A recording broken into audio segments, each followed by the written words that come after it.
What's going on? You're in the Beat Sessions, the place for all things music and where we do the listening for you. I'm your host, Mitchell Weary. Let's talk about Cowboy Junkies and this new record, Such Ferocious Beauty.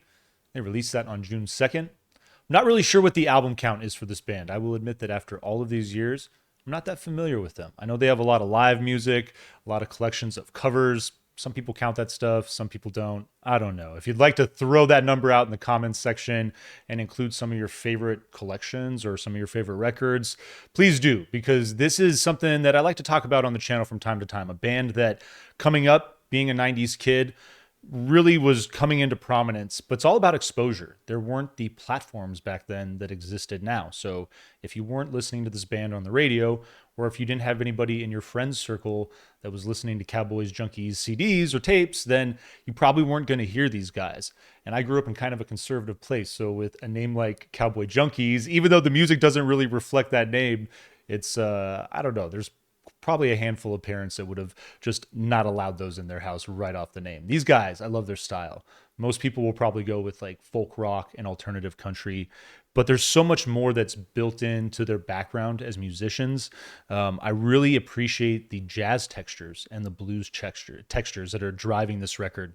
There's so much of that at work and to play along with. Some fun electronic elements. There's just, the Timmons siblings. I love Margot as far as her vocal performance. She sounds great on this record.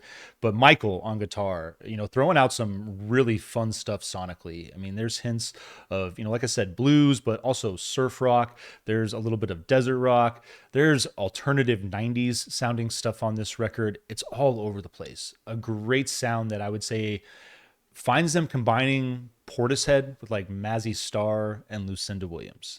And I love the sort of eerie, dark mood of this record. This is, I like really a focus on that term ferocious beauty. There's that element of these compositions that they navigate dark territory in such an eloquent way. It's just magnificent to listen to and to watch this thing unfold. 10 songs, 39 minutes, kind of hot, but no filler at all. From start to finish, this was a really fun listen.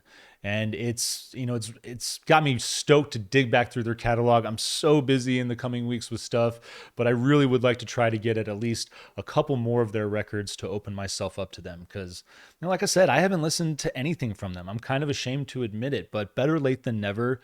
It's a phenomenal record. I'm not going to sit here and rank it and say it's one of their best efforts to date because I just don't know. But I would say that if you're like me, this serves as a great starting point to get into this band because this is a pretty damn good record. What I Lost is your opening track. Got this loose strum on the acoustic guitar to open.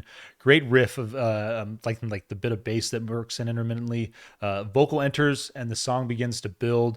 Got this gorgeous dark affair that comes out of this song as it finally gets to where it wants to be. Second verse with the bass and the drums, it just kind of takes over and then all that stuff builds back in.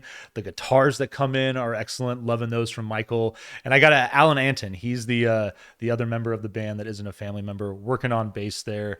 I love that. I love the consistency. It's one thing that I didn't talk about these guys.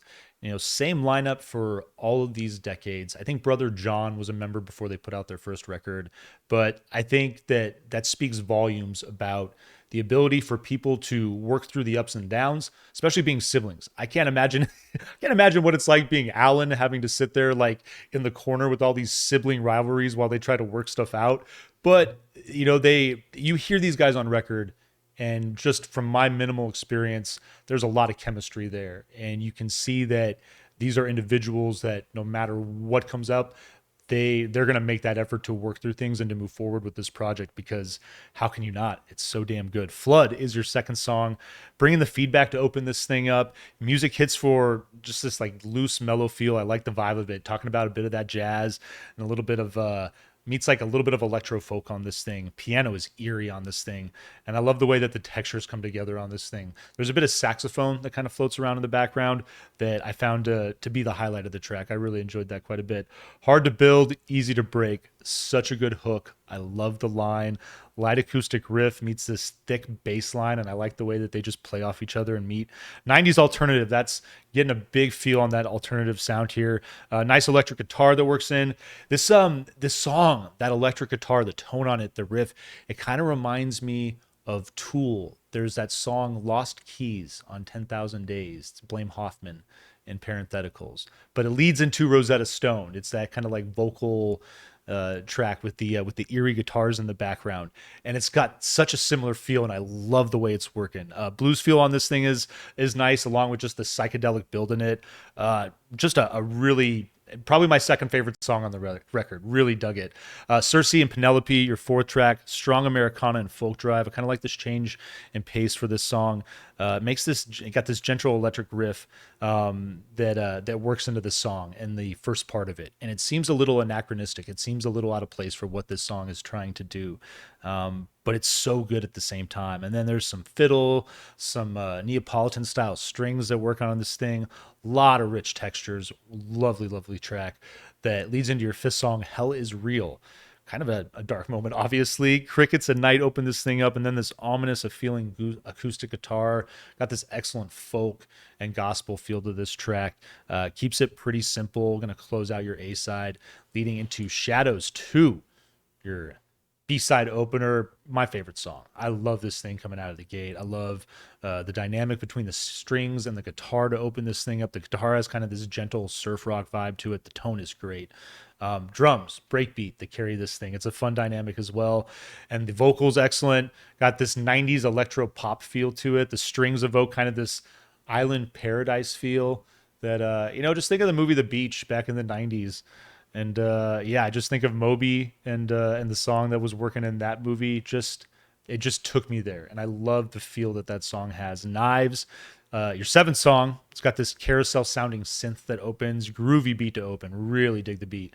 Lingers along brilliantly with the bass and the vocal. Feeling Portishead big time on this track. I think that was very prominent. And the fiddle on this song is super mean. I love when that comes in. Mike Tyson, Here It Comes, as your eighth song. This is just freaking brilliant. I love the acoustic intro and the vocal hits with just his most famous line of all time. And I love Margot Timmons just saying, everybody's got a plan until they get punched into the teeth. Something like that. I'd have to go back and look exactly what the line is, but it's so, actually, I'm gonna pull it up right now because it's just so monumental that you got to do it. It's not listed on here, but yeah, everybody's got a plan until they get punched in the teeth is basically the gist of that. But I love the way the song just opens that up and rolls with paying homage to Mike Tyson randomly. This is the kind of outfit that can get away with that. I dig it. Throw a Match is your penultimate track. Is just a marvelous affair that is, get this back over here, loose and breezy. It's got this like country island vibe to it. I love the dynamic there, especially when the drums hit. Really loose feel in the percussion. The riff kind of meanders through the song. It's the highlight of it. Cool penultimate track. And Blue Skies, your final song. You get these sounds of nature, that usher in this pretty but like dark, moody acoustic guitar, and it's a great way to close this album out. Starts with that feel, ends with it as well. Vocal hits in about a minute in, and then you get a bit of this electric guitar that works in appropriately throughout the song, but just a nice way to round this thing off. I'm going to vinyl please the Cowboy Junkies, and very happy to, after almost 40 years of life, have taken the time to listen to some of their stuff. Hope you find this review helpful and hope you enjoy this record. And please, like I said, if you have anything to contribute in the comments as far as links to live performances or just some of your favorite stuff from them, please feel free to contribute that. We always appreciate that at the Beat Sessions. Like this video, share it, subscribe to the channel, do all the things to help us blow this project up. Stay tuned throughout the week for more album reviews. We'll see you next time.